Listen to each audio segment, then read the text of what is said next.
Ya, baik. Bismillahirrahmanirrahim. Assalamualaikum warahmatullahi wabarakatuh. Selamat siang, anak-anak semua.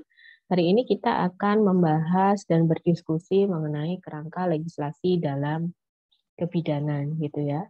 Yang seperti kita tahu bahwa memang bidan itu baru kemarin di tahun 2019 itu mempunyai undang-undang tersendiri, gitu, yang memang mengatur tentang profesi bidan, gitu. Nanti salah satunya itu yang merupakan legislasi dalam kebidanan dan nanti akan kita bahas juga Undang-Undang Nomor 4 itu tentang kebidanan, gitu ya.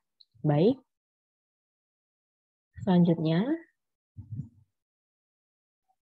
Nah, kalau kita berbicara tentang pelayanan, gitu, artinya kalau pelayanan dalam sisi medis atau bidan atau tenaga kesehatan itu kita melihat dari sisi pengguna, di mana yang berhubungan tentang memberikan pencegahan atau upaya preventif, kemudian mendiagnosis dan pengobatan suatu kesehatan tertentu, gitu. Jadi kalau kita berbicara tentang pelayanan, jelas kita memberikan pelayanan kepada pengguna. Siapa penggunanya? Pengguna itu adalah pasien, gitu.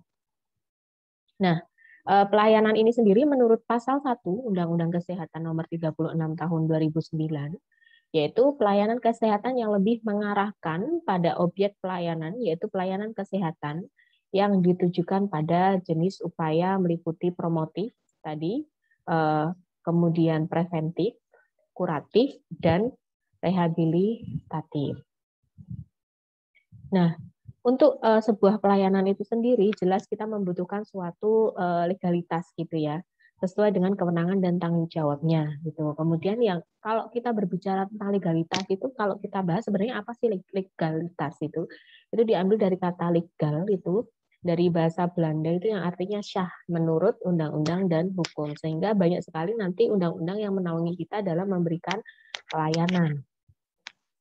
Nah, aspek legal itu sendiri studi kelayakan yang mempermasalahkan keabsahan suatu tindakan ditinjau dari segi hukum yang berlaku di Indonesia. Nah, seperti kita seorang bidan, itu kalau misalnya kita sudah jadi bidan, pasti nanti akan ada uji kompetensi. Nah, untuk tahun ini, di tahun 2021 itu memang sudah berlaku untuk uji kompetensi exit exam, gitu, di mana memang uji kompetensi ini dilakukan di seluruh bidan-bidan lulusan itu disatukan, gitu, dipadukan, gitu, untuk ujian secara nasional. Itu kemudian kalau misalnya nih ada lulusan bidan itu yang belum lulus untuk uji kompetensi, ya dia belum bisa diluluskan itu menjadi seorang bidan itu, dan itu sudah berlaku exit exam itu di tahun 2021 ini. Nah, kegunaannya apa sih legalitas tersebut? Yang pertama jelas memberikan kerangka untuk menentukan tindakan kebidanan. Nah, sehingga kita bisa tahu nih kompetensi-kompetensi mana yang bisa kita berikan asuhan kepada pasien kita, sehingga kita tidak menyalahi wewenang, tidak menyalahi atau tidak melebihi dari batas kompetensi yang kita yang sudah disusun di undang-undang itu, kita tidak boleh melebihi dari kompetensi itu ya. Kalau memang kompetensi kita ya silakan dikerjakan. Kalau memang itu bukan suatu kewenangan dan bukan kompetensi bidan ya silakan dirujuk sesuai dengan yang berkompeten, gitu. Kemudian yang kedua, membedakan tanggung jawab dengan profesi yang lain. Yang ketiga, membantu mempertahankan standar praktek kebidanan dengan meletakkan posisi bidan memiliki akuntabilitas di bawah hukum. Makanya sekarang pun standar minimal bidan praktek mandiri pun itu ada standar minimalnya, gitu. Setidaknya bidan-bidan itu harus masuk dalam bidan delima, yang dimana bidan delima tersebut pun juga memiliki kriteria tertentu. Untuk apa sih hal tersebut dilakukan? Ya jelas untuk menjaga kualitas dari pelayanan, gitu. Terus, nah, topik yang kedua kita akan membahas tentang legislasi, registrasi, lisensi, dan lisensi praktek kebidanan.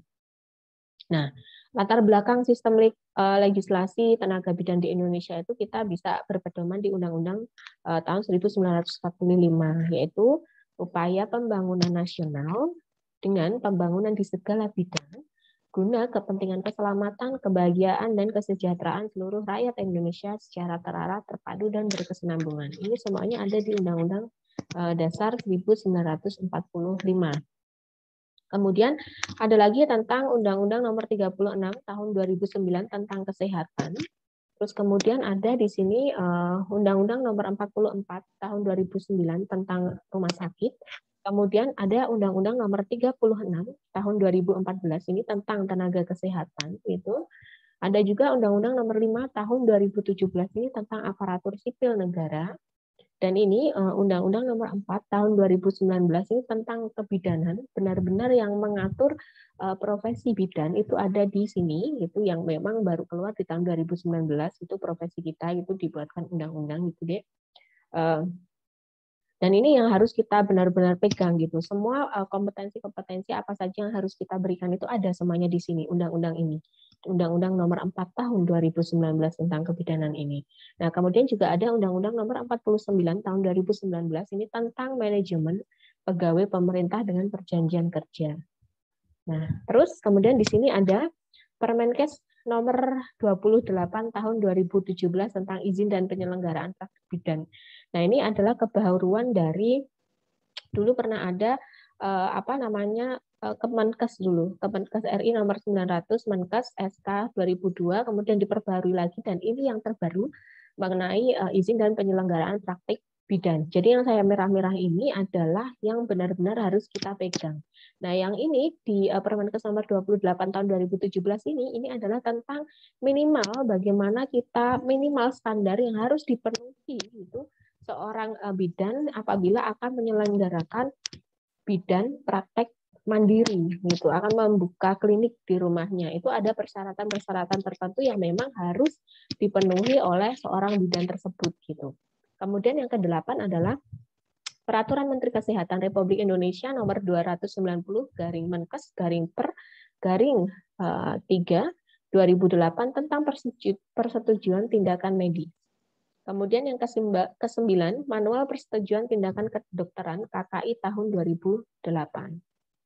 Nah, ini bidan itu memang erat hubungannya dengan penyiapan sumber daya manusia gitu, karena pelayanan bidan meliputi pelayanan kesehatan wanita dan memantau tumbuh kembang balita. Nah, ini seperti sekarang ini di tahun 2021 ini memang isunya itu tentang menggarap bagaimana kita bisa menurunkan angka stunting gitu, sehingga seperti BKKBN pun juga mempercayakan kepada bidan itu untuk salah satunya membentuk sebagai pendamping-pendamping di di masyarakat gitu, sebagai jadi ada program itu yang namanya bidan pendamping keluarga yang memang ini baru didaftarin, kemudian besok akan ada pelatihannya tersendiri bagaimana pendampingan keluarga tersebut. Nah, bagaimana concern-nya itu, dan di situ membuktikan bagaimana concern-nya gitu, peran seorang bidan itu di masyarakat itu dalam pelayanan kesehatan wanita gitu. Jadi ya harus bisa apa-apa gitu ya di komunitas, harus bisa mengurusi komunitas. Contohnya apa ya, seperti bidan desa, atau contohnya adalah bidan puskesmas itu yang menaungi beberapa wilayah. Itu pun juga itu kita bekerjanya itu bukan hanya di bidang praktek mandiri saja gitu, tapi kita juga bekerja di komunitas juga gitu, berdasarkan program-program pemerintah yang ada gitu. Nah, kalau dulu itu memang ada juga, sampai sekarang pun masih ada itu yang program Nusantara Sehat, itu di mana tenaga-tenaga kesehatan itu dikirim ke daerah-daerah tertentu yang memang membutuhkan pelayanan kesehatan yang lebih gitu, yang di sana memang kekurangan tenaga kesehatan gitu, sehingga ada program pemerintah itu Nusantara Sehat itu. Nah, sekarang ini juga salah satunya bidan ini diminta oleh salah satu BKKBN gitu untuk salah satu upaya menurunkan angka stunting gitu, yaitu dengan bidan pendamping keluarga itu tadi, yang memang program ini masih dalam taraf ini meregistrasi gitu. Kalau di Jogja ini baru di list itu bidan-bidan yang siapa saja yang bisa menjadi relawan sebagai bidan pendamping keluarga. Nah, itu nanti setelah dapat list nanti kita bekerja sama itu dengan kader dan sebagainya untuk memantau gitu, dan kalau bisa ya menurunkan stunting itu tadi, Dek. Nah, legislasi itu adalah proses pembuatan undang-undang atau penyempurnaan perangkat hukum yang sudah ada melalui serangkaian kegiatan sertifikasi, registrasi, dan lisensi. Nah, ini semuanya adalah bagian dari legislasi. Tadi kita ada Undang-Undang Kebidanan tadi nomor 4, itu harus diingat ya, harus kita pegang Undang-Undang Kebidanan nomor 4 tahun 2009 dan juga tadi tentang izin praktek bidan nomor 28 tahun 2017 itu harus kita pegang. Itu adalah salah satu legislasi kita. Terus kemudian tujuannya apa? Memberikan perlindungan kepada masyarakat terhadap pelayanan yang diberikan oleh bidan secara hukum. Tidak hanya masyarakat saja yang dilindungi oleh hukum, tapi kita bidan juga dilindungi oleh hukum. Gitu. Jadi kita sama-sama dilindungi dengan kita menjaga kompetensi kita, kemudian menjaga asuhan yang kita berikan agar tidak melenceng dari kompetensi yang sudah ada gitu, sehingga semuanya merasa aman dan nyaman. Kita provider sebagai seorang bidan merasa aman dalam memberikan asuhan, pasien pun juga merasa aman dalam diberikan asuhan gitu. Nah, tapi harus digarisbawahi yang sesuai dengan kompetensi seorang bidan gitu. Jadi ono iso yo ojo menceng-menceng lah dari kompetensi apa yang sudah ditetapkan gitu di Undang-Undang Kebidanan nomor 4 tadi tahun 2019. Kemudian, nah ini bentuk perlindungan tersebut adalah satu, mempertahankan kualitas pelayanan. Contoh tadi mempertahankan kualitas pelayanan. Pada saat kita akan membuka bidan praktek mandiri, ada upaya-upaya minimal yang harus dilengkapi, yang harus dipenuhi oleh bidan tersebut apabila akan mendirikan klinik gitu. Itu. Nah, setelah proses pendirian klinik pun nanti akan ada lagi penilaian, monitoring itu oleh bidan yang nantinya juga harus memenuhi standar setidaknya bidan delima. Itu tadi adalah salah satu upaya kita sebagai provider pemberi layanan kesehatan itu dalam mempertahankan kualitas pelayanan kita gitu. Kemudian contoh lagi mempertahankan kualitas pelayanan itu nanti ada yang namanya memperbarui STR, di mana pembaruan STR itu harus ada update-update ilmu gitu. Jadi kita harus setiap tidak hanya setahun sekali atau setahun berapa, itu banyak sekali ilmu-ilmu yang sekarang itu sifatnya free gitu, yang melalui webinar-webinar secara daring ini banyak sekali ilmu-ilmu yang bisa kita update gitu, yang kita bisa menambah pengetahuan kita seorang bidan atau seorang provider dalam memberikan pelayanan kesehatan bagi pasiennya gitu. Karena memang ilmu itu sekarang sudah terbuka apabila sejak adanya pandemi gitu ya. Nah, kita dari pelatihan, dari workshop, kemudian dari seminar itu banyak sekali yang sekarang dilakukan secara daring, sehingga kita bisa mengakses mengakses itu secara ada yang gratis, itu banyak sekali, dan itu banyak sekali ilmu-ilmu yang bisa kita dapat melalui seminar-seminar daring itu gitu. Nah, terus memberikan kewenangan. Kemudian yang ketiga, menjamin perlindungan hukum dan meningkatkan profesionalisme. Nah, perannya adalah menjamin perlindungan pada masyarakat pengguna jasa profesi dan profesi sendiri, jelas itu. Kemudian berperan dalam pemberian layanan yang profesional gitu. Tidak hanya layanan di klinik saja gitu. Kalau misalnya kita memang tadi contohnya kita melaksanakan program-program pemerintah, ya kita harus masuk di komunitas juga mau tidak mau gitu. Sehingga memang public speaking kita, kemudian ilmu-ilmu kita, kemudian bagaimana kita bisa masuk ke dalam masyarakat itu kemampuan-kemampuan khusus yang memang harus dimiliki oleh seorang bidan gitu. Terus lanjut. Nah, ini kita akan membahas Undang-Undang Nomor 4 Tahun 2019 tentang kebidanan. Nah, di pasal 1 tersebut itu kebidanan itu apa sih? Nah, ini sampai diterangkan detail seperti ini di Undang-Undang Kebidanan kita itu di tahun 2019 yang kemarin memang baru keluar bareng dengan Undang-Undang Keperawatan. Malah lebih dulu nampaknya keperawatan, kemudian baru kebidanan kalau tidak salah ya. Gitu. Nah, itu kebidanan adalah segala sesuatu yang berhubungan dengan bidan dalam memberikan pelayanan kebidanan kepada perempuan selama masa sebelum hamil. Artinya prakonsepsi, kemudian masa kehamilan, persalinan, pasca persalinan, masa nifas, BBL, bayi, balita, dan anak prasekolah, termasuk kesehatan reproduksi perempuan dan keluarga berencana sesuai dengan tugas dan wewenangnya. Gitu. Jelas ya, ini kenapa ini di merah-merah itu yang sesuai dengan tugas dan wewenangnya. Jadi jangan sampai kita saling tumpang tindih itu kompetensi, akhirnya kita menyalahi wewenang yang harusnya tidak kita lakukan gitu.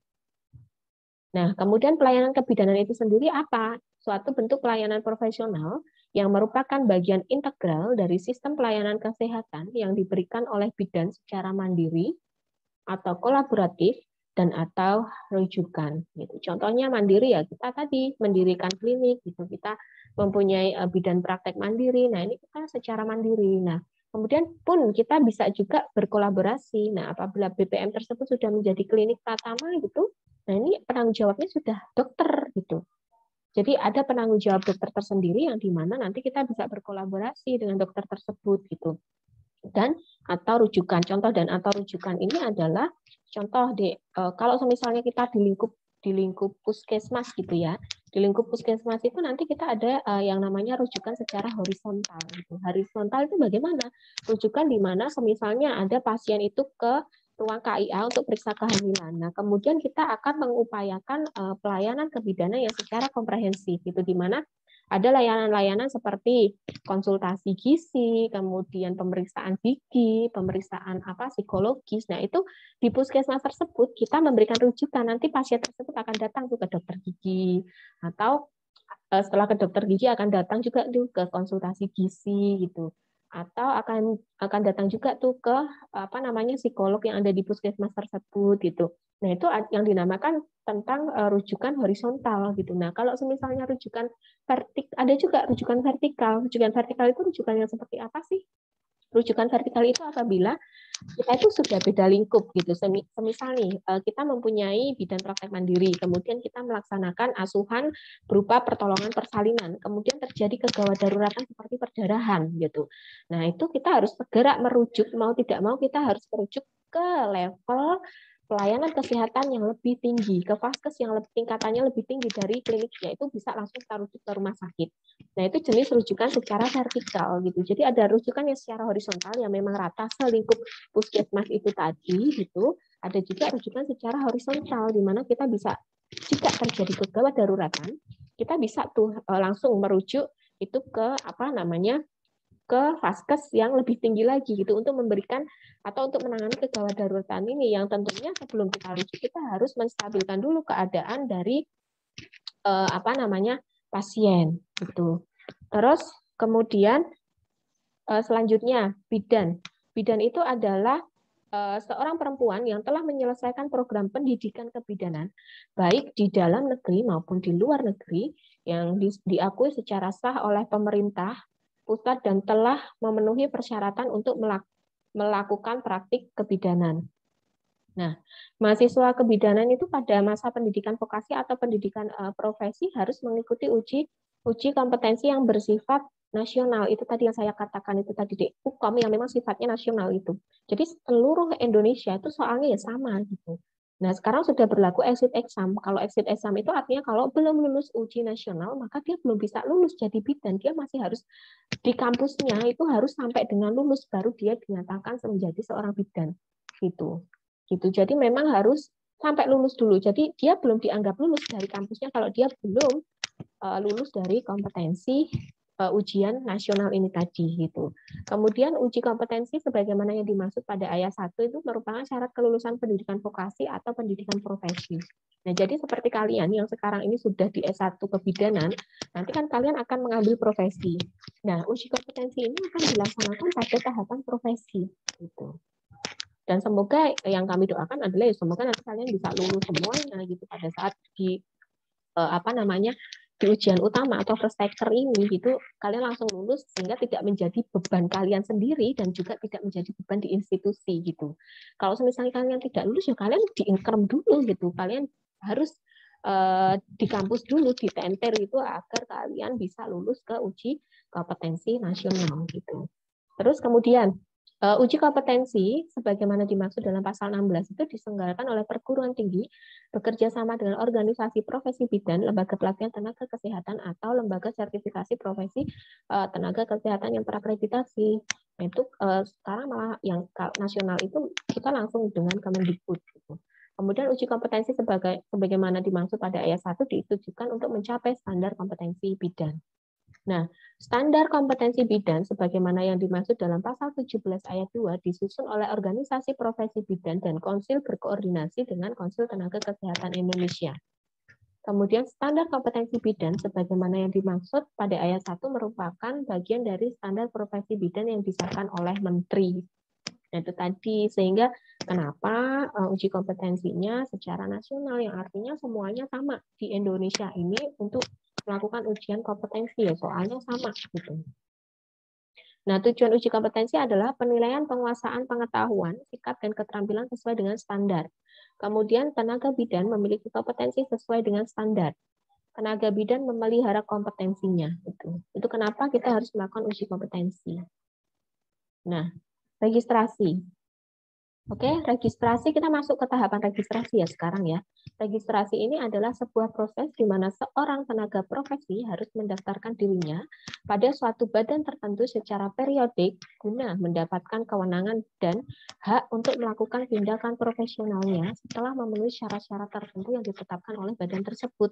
Nah, itu tadi, kita harus lulus UKOM dulu, setelah kita lulus UKOM baru kita terregistrasi sebagai seorang bidan gitu. Registrasi bidan artinya proses pendaftaran, pendokumentasian, dan pengakuan terhadap bidan setelah dinyatakan memenuhi minimal kompetensi inti atau standar penampilan minimal yang ditetapkan sehingga secara fisik dan mental mampu melaksanakan praktek profesional. Itu deh. Jadi urutannya tadi uji kompetensi dulu, setelah uji kompetensi lulus, kita akan menyerahkan dokumen-dokumen untuk registrasi ini gitu. Untuk registrasi, kemudian setelah registrasi kita akan mendapatkan STR, setelah mendapatkan STR nanti kita semisal akan membuka klinik sendiri, kita harus mengurus yang namanya SIPP, nanti ada selanjutnya di sini. Gitu. Nah, ini registrasi dan izin praktik gitu. Bagian ke-1, registrasi pasal 21. Ini kita masih membahas tentang Undang-Undang Nomor 4 Kebidanan tahun 2019 ya. Itu yang nomor 1. Setiap bidan yang akan menjalankan praktik kebidanan wajib hukumnya untuk memiliki STR gitu tadi. Nah, STR didapat dari mana ya? Setelah kalian lulus uji kompetensi gitu, baru kalian bisa mengurus STR gitu. Kemudian STR sebagaimana dimaksud pada ayat 1 diberikan oleh konsil kepada bidan yang memenuhi persyaratan. Kemudian, persyaratan sebagaimana yang dimaksud pada ayat 2 meliputi memiliki ijazah dari perguruan tinggi yang menyelenggarakan pendidikan kebidanan sesuai dengan ketentuan peraturan perundang-undangan. Nah, ini nanti ijazahnya akan keluar kalau kalian jelas sudah lulus uji kompetensi gitu deh. Nanti akan diberikan ijazah, kemudian nanti kalian akan mengurus STR yang biasanya kalau pengurusan STR itu nanti akan secara ini kolektif oleh kampus gitu. Terus kemudian memiliki sertifikat kompetensi atau sertifikat profesi, kemudian memiliki surat keterangan sehat fisik dan mental, memiliki surat pernyataan telah mengucapkan sumpah atau janji profesi, dan membuat pernyataan tertulis untuk memenuhi dan melaksanakan ketentuan etika profesi. Nah, kalau di kita itu biasanya untuk ini sumpah janji profesi ini akan dilaksanakan pada saat kalian wisuda. Jadi nanti ada ada IB yang diundang itu untuk menyumpah kalian gitu. Jadi yang disebut dengan sumpah profesi ini. Terus kemudian STR ini berlaku 5 tahun gitu dan dapat diregistrasi ulang setelah memenuhi persyaratan gitu. Jadi setelah 5 tahun kalian harus memperbarui STR lagi. Nah, untuk memperbarui STR ini sekarang kita harus mengumpulkan 25 SKP gitu. Dari apa saja nih? Ya dari asuhan yang kita berikan, kemudian dari webinar-webinar, dari seminar-seminar, atau bisa juga kita alih jenjang. Semisal nih kalian ambil lagi di sekolah S2 gitu. Nah, itu bisa juga untuk memperpanjang STR ini gitu. Pengabdian masyarakat yang kalian lakukan. Nah, ini adalah salah satu nih bentuk-bentuk kemudian mengikuti MU gitu. Midwifery update gitu. Itu kita setiap 5 tahun ini harus memperpanjang STR dengan ketentuan-ketentuan itu tadi gitu. Kenapa kita harus seperti itu ya? Untuk memperbaiki mutu pelayanan, untuk menjaga kompetensi, untuk menjaga pelayanan yang kita berikan kepada pasien gitu. Sehingga kita harus setiap 5 tahun memperbarui STR. Nah, persyaratan untuk registrasi ulang sebagaimana dimaksud pada ayat 1 yang meliputi 1. Memiliki STR lama jelas. Kemudian yang kedua, memiliki sertifikat kompetensi atau sertifikat profesi. Kemudian yang C, memiliki surat keterangan sehat fisik dan mental, kemudian membuat pernyataan tertulis mematuhi dan melaksanakan ketentuan etika profesi, telah mengabdikan diri sebagai tenaga profesi atau vokasi, dan memenuhi kecukupan dalam kegiatan pelayanan, pendidikan, pelatihan, dan atau kegiatan ilmiah lainnya. Nah, ini nanti untuk memperpanjang STR ini bagaimana? Kita semuanya sekarang sudah online. Jadi sudah sangat-sangat mudah sekali kita untuk memperpanjang STR ini. Yang jelas kita harus tadi memenuhi 25 SKP. Itu. Kenapa harus memenuhi 25 SKP ya? Itu tadi yang sudah saya sampaikan bahwa kita tetap menjaga mutu pelayanan kesehatan yang kita berikan kepada pasien. Gitu. Jadi nanti kalau misalnya kalian sudah punya STR, kemudian kalian bekerja, kemudian 5 tahun kalian harus memperbaruinya secara online. Gitu. Semuanya sekarang sudah secara online terintegrasi dan sangat cepat sekali prosesnya. Gitu. Yang penting kita mengikuti tahapan-tahapannya. Kemudian konsil harus menerbitkan STR paling lama 30 hari terhitung sejak pengurusan STR diterima. Nah ini kemarin saya menulis secara online gitu dan alih jenjang itu prosesnya sangat-sangat cepat sekali. Kalau memang ada dokumen yang tidak benar itu kita memang harus memperbarui, harus membenarkan gitu. Jadi memang mereka konsil-konsil ini melihat dokumen-dokumen kita. Kalau memang ada yang tidak pas itu ya dikembalikan lagi gitu. Nanti akan ada pemberitahuan bahwa ini bagian ini yang harus direvisi seperti itu. Kemudian pasal 24, ketentuan lebih lanjut mengenai tata cara registrasi dan registrasi ulang sebagaimana dimaksud pada pasal 21 sampai dengan pasal 23 diatur dalam peraturan konsil. Oke, jadi saya ulang lagi. Kalau kita berbicara tentang registrasi, berarti kita berbicara tentang STR, surat tanda registrasi. Ingat ya, surat tanda registrasi. Bagaimana kita mendapatkan surat tanda registrasi? Ya, kita harus lulus dulu uji kompetensi. Kalau sudah lulus uji kompetensi, baru nanti kita mengurus STR yang biasanya akan diakomodir atau akan secara kolektif diuruskan oleh kampus gitu. Nah, nanti untuk memperbarui STR ini kita harus lagi tadi update tadi itu 25 SKP yang bagaimana pengurusannya? Sekarang pengurusannya bisa secara online. Ingat ya anaknya, kalau kita berbicara tentang registrasi artinya kita sedang membicarakan STR di mana orang tersebut sudah lulus uji kompetensi gitu. Oke, selanjutnya kita akan berbicara tentang lisensi. Apa itu lisensi? Proses administrasi yang dilakukan oleh pemerintah atau yang berwenang berupa surat izin praktek yang diberikan kepada tenaga profesi yang telah terregistrasi untuk melakukan pelayanan secara mandiri sesuai dengan ketentuan yang berlaku. Tujuannya apa? Untuk memberikan kejelasan batas wewenang dan menetapkan sarana dan prasarana. Nah ini, bagian kedua izin praktek. Tadi kalau lisensi gitu ya, bidan yang akan menjalankan praktek kebidanan wajib memiliki izin praktek. Lisensinya apa? Gitu. Lisensinya SIPB namanya. Izin praktek sebagaimana yang dimaksud pada ayat 1 ini diberikan dalam bentuk SIPB. Contohnya, kalau kita mau naik motor, kita harus punya lisensi dulu. Lisensinya apa? SIM.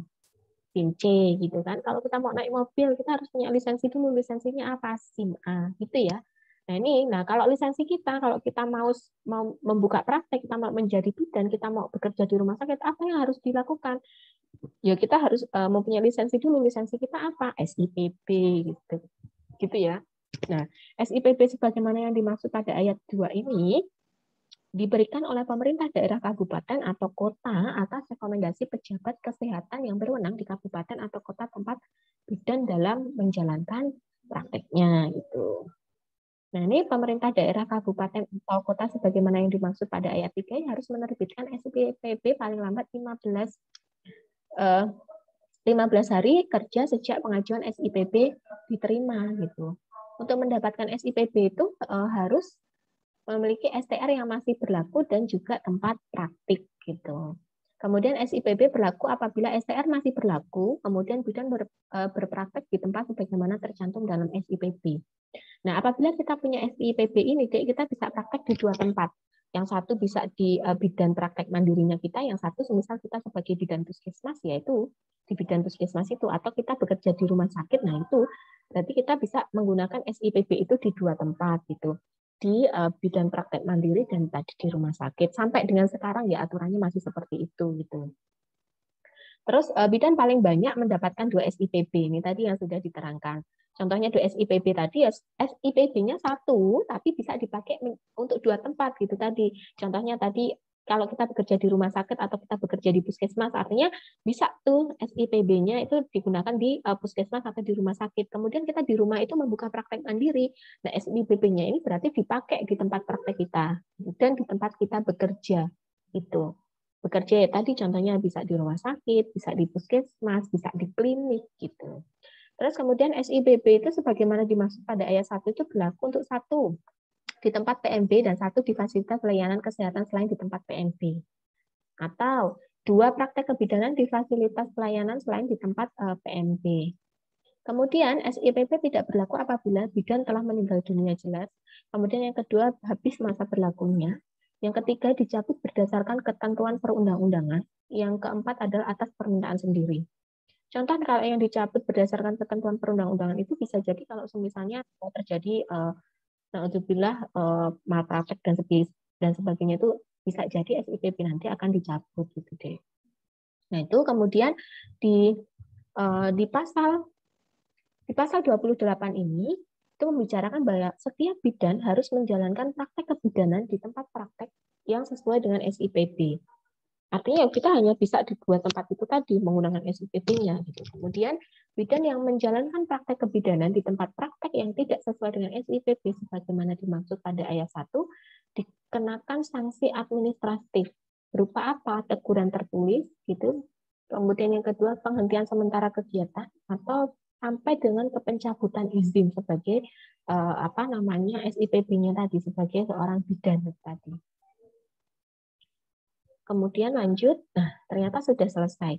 Oke, rangkuman dari perkuliahan hari ini yang jelas kita membahas legislasi atau kerangka dari kebidanan itu sendiri. Dek, tadi ingat yang harus kita pegang adalah Undang-Undang Kebidanan Nomor 4 Tahun 2019.